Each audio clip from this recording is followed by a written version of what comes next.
A More Beautiful Life podcast, recognizing, appreciating, and integrating earliest life experiences.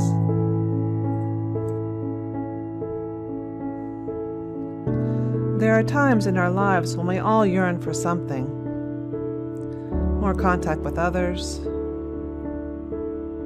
a special relationship, a better job, more time to oneself, more respect, more love, more support, or, well, anything. It can all be summed up in wanting a more beautiful life. You just fill in the blank for what equals beauty for you. My specialty is healing our earliest traumas to discover our truest nature. I've been working at understanding this paradigm for a long time, since 1999, when a client remembered her birth during a craniosacral session. She explained to me that she felt healing her birth experience would relieve her lifelong depression. That experience took hold of me with such passion so that years later I'm filling in the gap between our ancestral past and our present lives with recognition of our earliest life experiences starting preconception. It involves appreciating how we adapted to our difficulties, and then integrating any overwhelming experiences into our current lives. Welcome to A More Beautiful Life. This podcast includes luminaries from the fields of infant mental health, prenatal and perinatal psychology, colleagues and experts in trauma resolution, advanced body workers, clients who want to share their stories, authors of pivotal books and articles, and people who, in my opinion, have sought out a more beautiful life. Join me, Kate White, and our honored guest as we explore a more beautiful life. Enjoy.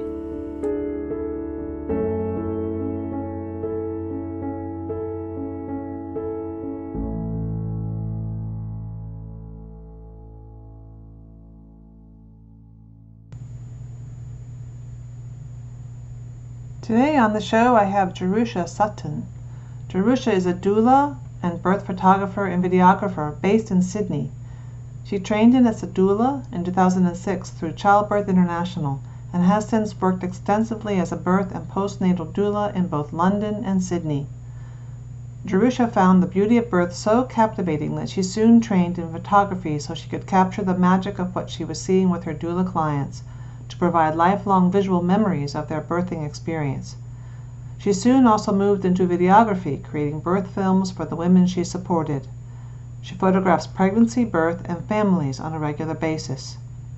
Jerusha won the 2019 Postpartum category in International Association for Birth Photographers competition and was a finalist in the 2019 Australian College of Midwives birth photography competition. Her portraits of birthing women were exhibited in the Mother Love exhibition, both in the Creative Space Gallery in Curl and later in the Royal Hospital of Women in 2019. Capturing and supporting births is her deep passion, and hence the seed of creating a documentary for and about birthing women was planted long ago. Jerusha is a proud volunteer, member of Heartfelt, an organization that gives the gift of photographic memories to families experiencing stillbirth with premature babies or critically ill children. Jerusha also has a background in acting, gaining an advanced diploma in stage and screen acting at ACTT in 2001. Since then, she has worked as an actor in casting and in film production. This experience, both in front of and behind the camera, fed into the creation of Birth Time, the documentary. She is also a mother of a 5-year-old firecracker and a gorgeous baby girl. And today on the show, I have Jerusha Sutton, who is a co-director, co-producer of the documentary Birth Time. And it's a documentary about birth trauma in Australia. And I was able to see the film, and I had people who knew me in Australia excitingly calling me saying, Kate, you never guess what? There's this documentary film with just about all the things you say, and you've got to see it. So it's such a pleasure to have you on the show today, Jerusha. It's such a pleasure to be here, Kate. It's wonderful to hear about all the amazing work you're doing. Yeah, I'm excited to be able to interface with you and your team and your documentary. And I'm wondering if you could just take a few minutes and let listeners know a little bit more about you and about the documentary itself. Sure. So I am, as you said, Jerusha Sutton. I live in Australia. Well, it's 12 months now. It feels recently. I live in Kingscliff, which is northern New South Wales, with my family. I've got my husband and two home-birthed babies who are 6 and 1. I've been a doula since 2006 and a birth photographer and videographer for probably the last decade. So I work those in together, doulaing and capturing births. And I am one of the co-creators of Birth Time, the documentary. So there is a team of 4 of us who created this film. And the film was released 2 years ago. It took 5 years to make, so it was a long labor of love. And we, between us, had never made a documentary before. So the 4 of us are Jo Hunter, who is a privately practicing home birth midwife in Sydney; Zoe Naylor, who is an actress and an entrepreneur, and Selena Scoble, who is an Olympian who came on our team a little bit later during the filming of the documentary. So Jo and I worked together a lot, with her being a midwife and a doula, birth photographer. We did a lot of births together, and Jo had hosted the Australian premiere of The Business of Being Born, which is an American documentary made by Ricky Lake and Abby Epstein, which is an incredible film and was quite revolutionary in that it exposed a lot of the medical and financial underpinnings of how birth works in the system. But Jo found that people didn't believe that really applied to the Australian system, but in fact it absolutely does. And so that was the original flame of what inspired Jo to think we needed to make an Australian version or an Australian answer to that documentary. Fast forward a few years, Jo and I had been talking about it and musing how we could do it, and we couldn't quite work it out. And then Zoe booked us to support her in home birth of her second baby. And that was an incredibly transformative experience for her, having had a somewhat traumatic first birth, a birth that had looked great on paper. She'd had a water birth in a birth centre with a midwife, and it would look fine to a lot of people, but her internal experience of that was very different.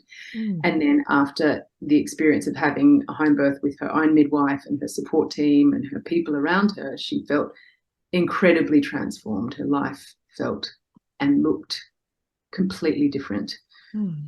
And she started trying to unpack why that difference of that was. And so in the conversations that followed, Jo mentioned to her that we were thinking of making a documentary, and Zoe's got a history being an actress in the film and television industry. And so she said, I'm in, let's do it. And the 3 of us together was the coming together that we needed to forge forward. And so we just started interviewing people. We first asked Hannah Darlin, who is a midwifery professor here, very well-known professional here in Australia. She said yes, and then it just opened up, and we just trucked on. Zoe had a new baby. I was 37 weeks pregnant with my first baby. Jo had all of her midwifery clients, and so we just, in between running businesses and having babies and growing children, we just started filming interviews, and that went on for several years. And no one said no to us. Everyone said yes, and they were giving us this most incredible information. And then after a few years, we decided we probably needed to stop and do something with these 80 interviews that we had.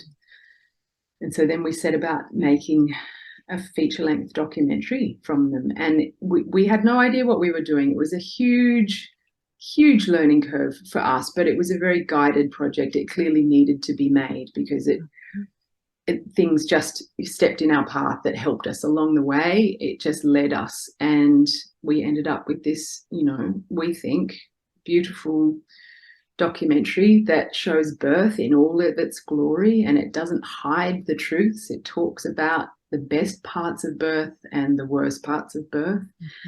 And that's what we wanted. We wanted it to be, you know, as truthful as we could, and to show the extremes, because so much of it is hidden and not talked about. So yeah, so Birth Time was born a couple of years ago, and it's had an amazing life since then, running around the world, you know, being seen by many, many, many, many hundreds of thousands of people. Oh, wow. What a wonderful story. That was enchanting to listen to, really. And so it's been shown like all around the world. The people have just gone to the website to see it, which, by the way, for those of you listening, I'll put in the show notes. You can access it and watch it yourself. And so has it had screenings? I can't remember all the sequence of what happened. So when it was released, it had a cinema release for the best part of probably 9 months here in Australia first up. And so we did a national tour, I think, of 13 stops around the country, where we hosted premieres here in every state in Australia and did Q&As. So the team travelled around the country, which was really incredible. So our first 2 opening nights in Sydney were 600 people, full cinemas.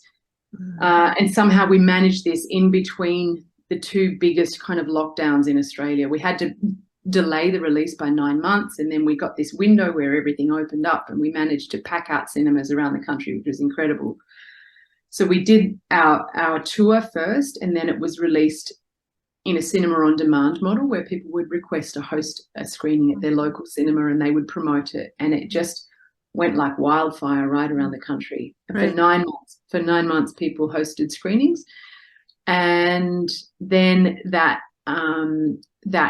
maybe it was in the September, it got released in New Zealand and the UK and Ireland for the same in the same way, in a cinema on demand model. And then by the December, so it was released in Feb, and then by December, I think we went online around the world, so people could then access it from our website, which is what you can do now. You can purchase it for 48 hours to purchase from our website. Yeah. And so then it was able to go, you know, everywhere.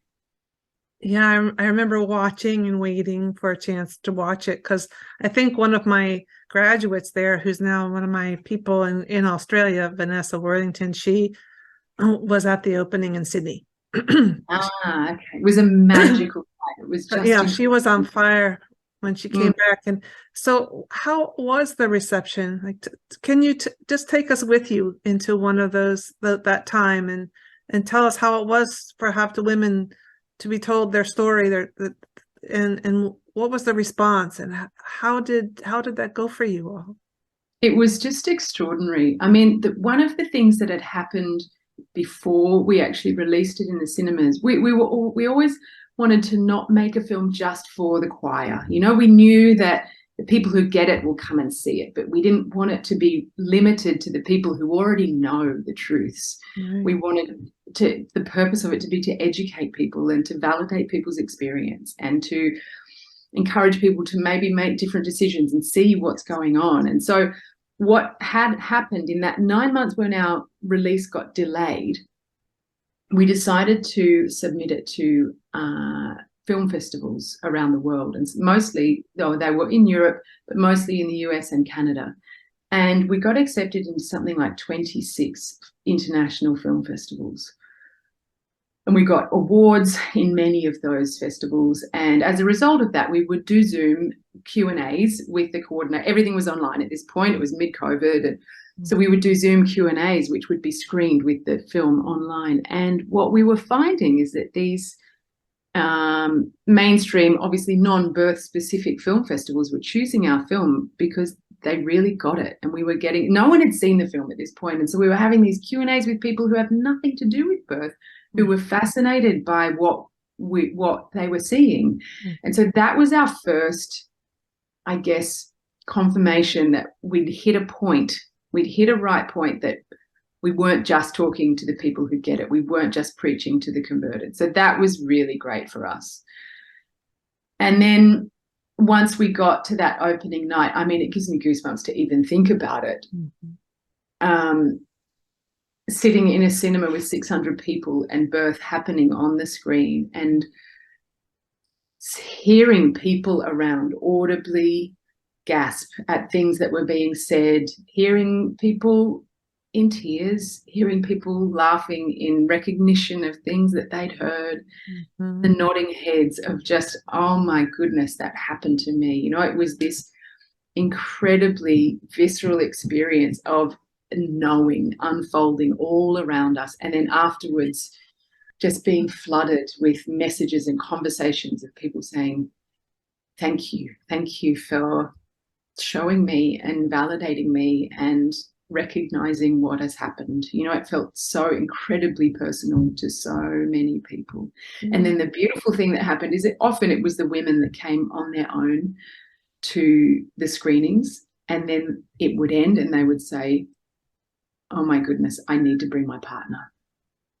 They thought it would be a women's, you know, all the women go to the birth film, and so many people then said, oh my gosh, my partner needs to see this. And they would bring their partners, and their partners would then suddenly feel validated as well. Yeah. In the film, we dedicate a section to the experience of partners at birth.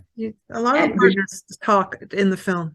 And that is a rarely held, you know, that is the microphone is rarely held to them.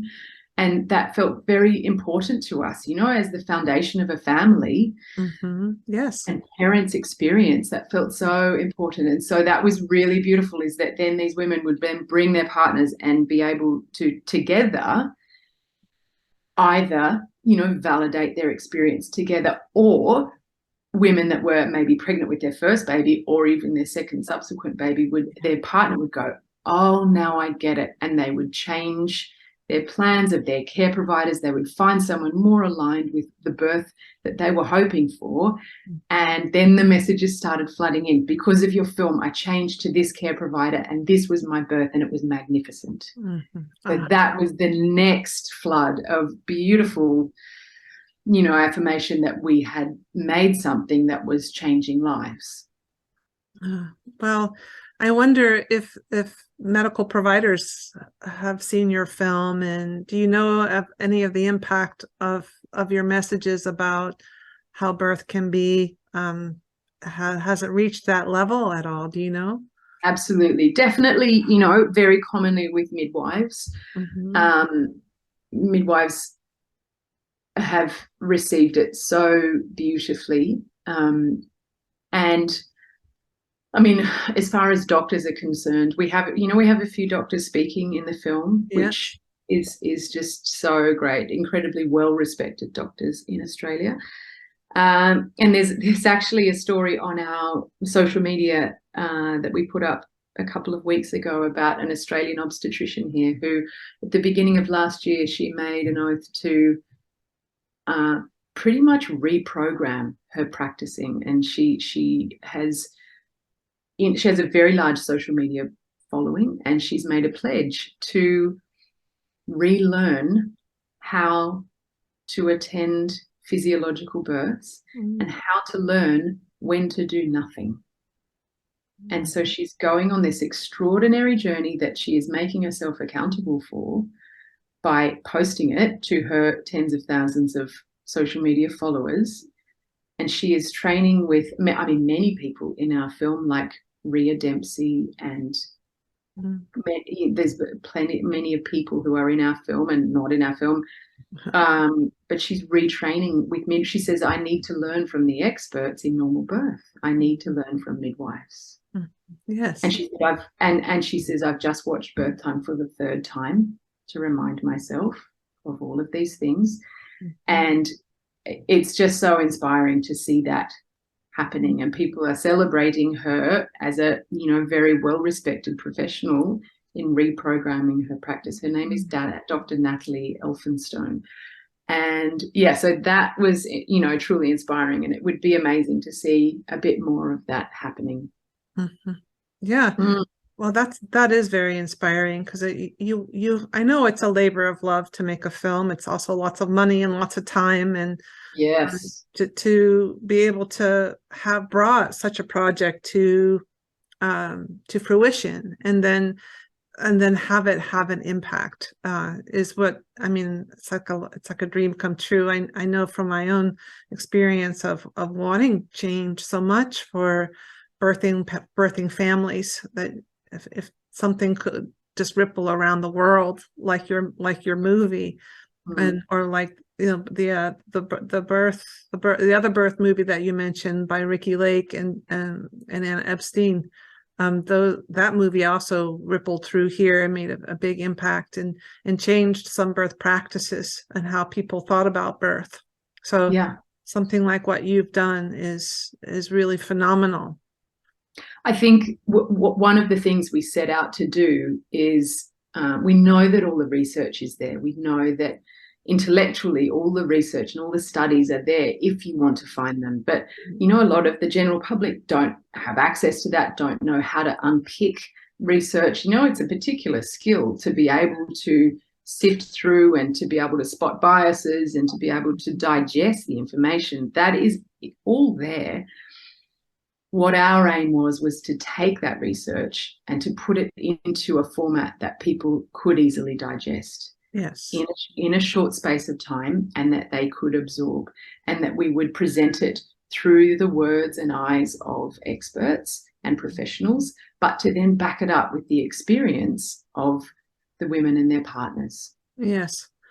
Yeah, well, the film opens with people who are talking about the challenges that they've had and the devastation that difficult births can have on families. And I think that start was really where when I watched it, I'm like, oh, I've been on the provider side, just helping families get better from those experiences. But I really enjoyed listening to the experts, and some of them I've gotten to know their writings, and like Rachel Reed, and all the things that are happening in Australia. I mean, her work in particular has influenced some of the ways I teach now, so that people can understand what are the challenges that happens at birth, and some of the things that providers do and say. Those are the things that people have said to me have been just devastating.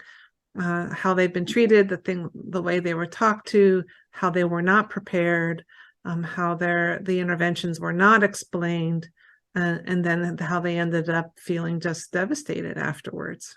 And one of that is one of the main stats in the film, is that in Australia, 1/3 of women come out of their births feeling traumatized, and 2/3 of those women, their trauma is from care provider actions and interactions. So it's what people say and what people, have done to them. And that is exactly what Rachel says in the film. And it her research is quite extensive, and research keeps coming out to back that up. Yes, I've been because I'm heading to Australia soon. I've been trying to find out all the statistics about Australia. I think you all have it worse there than we do. In our country, in the United States. I think that the trauma that you all experience is worse. I think our mortality rates are higher. Yes. But I do feel like the difficult states that are there are worse. And so I'm looking forward to giving skills to the people that are there of the model that I have developed. But there are other things about Australia. Like I loved how you did a lot of the filming outdoors, and you made some really interesting choices in the film. And you did consult with the experts, like you said, so it feels very accessible to be able to watch it and learn more about what actually happens at births. And I'd like to hear a little bit more about the choices that you made there. And was there something, you just said it was just kind of divine, it just kind of unfolded. Did it feel like that, or was there? It absolutely did just unfold. We never planned more than one step ahead of us. We absolutely didn't think ahead to what was coming. We just went from step to step to step, and it just guided us. And you mentioned the outdoor filming. There is, and hopefully you will all see it and witness this, it was very important to us to address what is happening for Indigenous women in Australia. Yes. And so there is a section in the middle of the film dedicated to that experience and a particular project called Birthing on Country, which is happening in Australia. We followed 2 Indigenous midwives and we travelled with them to their homelands. And it was that was an incredible experience. We went to Alice Springs, which for those who don't know is right in the middle of Australia, out near Uluru, the beautiful big, incredible spiritual experience that is Uluru. Yes.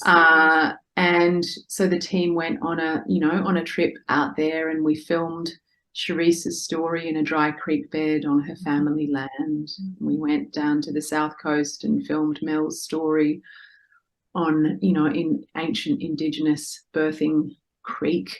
So that, that there's so many layers to the film that make it very rich. There's some beautiful footage that was taken, in both of those places, which, for people who are not in Australia, it gives you a little window into our beautiful country as well, which was quite important to us. And we just followed our noses, and one thing led to another to another. I mean, I go back to when I say we interviewed Hannah Darlin first off. The magic, that was the first magic that unveiled itself, is that we interviewed Hannah, and then 3 weeks after that, the Normal Labour and Birth Conference was coming to Australia. And this is a conference of academics that travels the world. And by chance, 3 weeks later, Hannah Darlin was hosting it in Australia. And now Joe and I were set to go to this conference. And Hannah said, if you're serious about making this film, I have all of these incredible experts coming from all over the world, and I will give you access to whoever you want. I will introduce you. So you need to go through that list, and you need to choose who you want to talk to. And we suddenly went, oh my goodness, this is all right, this is happening. And we had to throw ourselves into action, go through the list and say, okay, we want to speak to this person, this person, this person. And so at the conference venue, we didn't attend any of the conference in the end, because we set up our cameras in this little tiny room above the kitchen. It was noisy, it was tricky, it was small. But we just had this stream of all of the people we asked said yes. And they came and sat on our sofa, and they told us the truths from around the world, from where they'd come from. Sheena Byram and Melissa Cheney and Eugene de Klerk, and all of these amazing people were suddenly right in front of us. And that was just that was apart from that was our first set of interviews, and we suddenly had this body of work after 3 days. We went, whoa, okay, this is going to happen. And so what has happened after the film is that obviously we had 100 hours of footage, and we've cut it down to 84 minutes. Wow. And it was torturous. I mean, myself and my beautiful friend Ryan Harrison were the editors in the main part, where we brought it down to about an hour 45, and then we brought the rest of the team in and cut it back. But it was torturous cutting out all of that information. So what we've done afterwards is we have made the Birth Time Hub, which is an online educational hub where you can view the full interviews of all of the experts.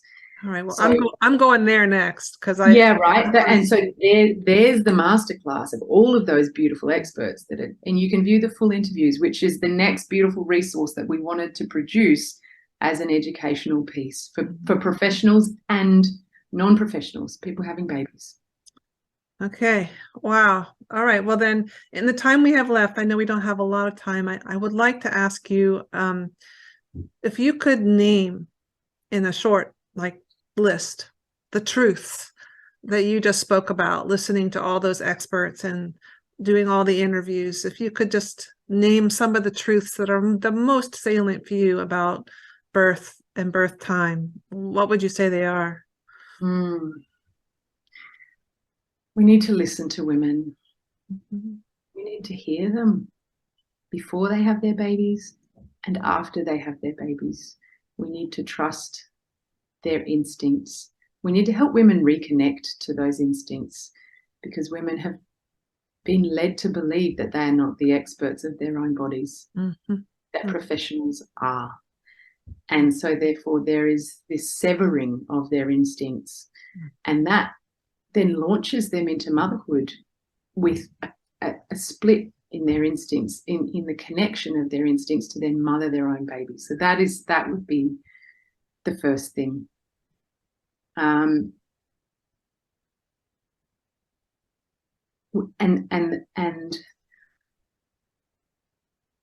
helping women reconnect with that trust in how their bodies work. Yes. That would be one of the biggest things that, I think would be so helpful to change the landscape of what is happening. Okay, well, that's beautiful. I definitely resonate with that. It's one thing that I work very hard to do with families. It's a search and restore mission, I tell my trainees. We're restoring. It's a restorative work that we're doing, and it's in a way to empower women and families to really do their due diligence and prepare well, good childbirth preparation and some protection. I mean, I feel very protective of families and going into birth these days, and so the main message from the film is that all of the studies show that the one-to-one midwifery model of care, so continuous care from your own midwife through your pregnancy, birth, and postnatal period, brings out the best outcomes for not just mothers and partners and but babies as well. Yes. Baby's experience is completely changed. So that's the number one baseline message from this film is that finding your own midwife to follow you through the entire journey will make your outcomes in birth, in breastfeeding, in mothering, it will make them completely different.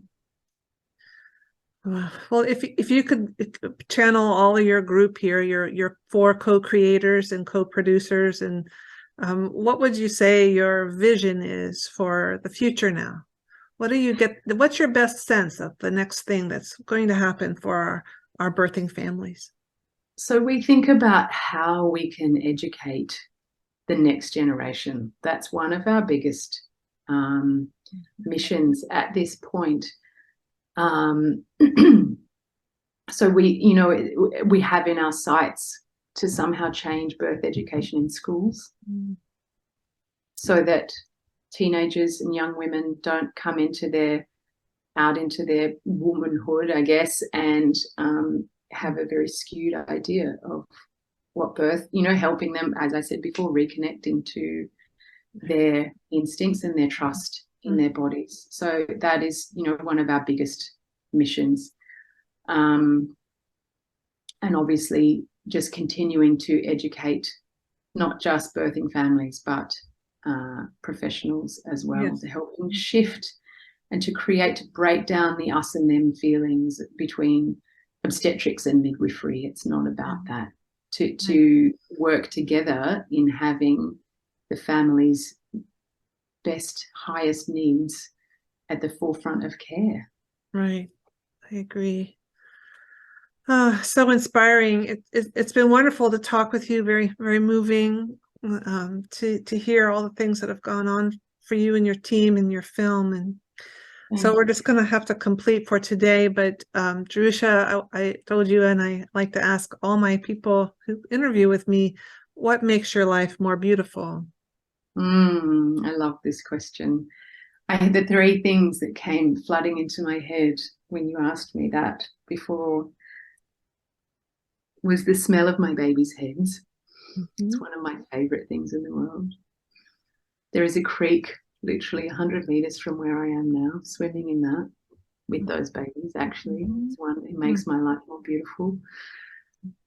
And truly attending births, attending transformative births where I see families come out the other side of welcoming a new soul into their family and seeing them completely transformed into their most beautiful, whole, confident, instinctive selves, that makes my life so much more beautiful. It makes my life, I mean, I'm not attending many births at the moment because I have my own, little breastfed barnacle. And I miss that part of my life. It makes me realize how much beauty that brings in to my life. It really, truly does. So, yeah, they're my top 3. Well, that's definitely, I can hear and feel your love, Jerusha. Mm-hmm. Thank you so much for all the work you're doing, Kate. It sounds amazing, and I really want to explore it more. Yeah, and thanks for coming on the show today. We look forward to maybe talking with you again. Such a pleasure. Anytime. You've been listening to A More Beautiful Life podcast. To support our show, please go to Patreon /A More Beautiful Life.